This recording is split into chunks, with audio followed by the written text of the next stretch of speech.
So we get a call occasionally about a loud, high-pitched sound in the front cockpit area of our coaches. And a lot of it is really simple. There's gauges up here that have an alarm on it. There's other things up here that have an alarm. Your dash radio will give you an alarm.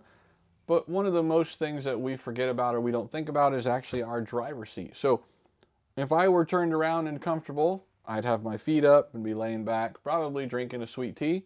Everything would be fine.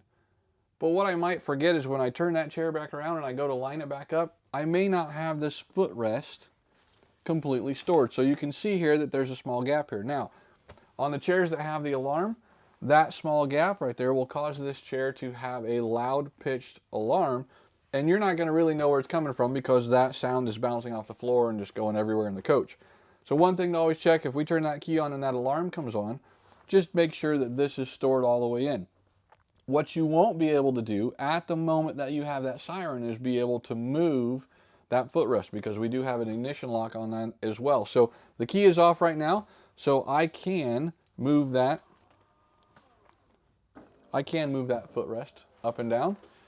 And you notice how this could be a danger while driving if this would actually happen while I was driving and my dog was sitting here. I had a grandkid with me. They might be able to hit that button and cause this to go up, and we'd have a heck of a time driving. So in order to keep that from happening, we do put an ignition lockout, so I'll leave it out. I'm going to flip the key on.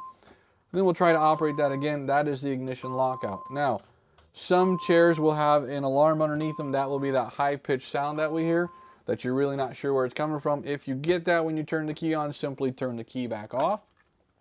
Make sure that your footrest is stored completely and properly so there's no gap here.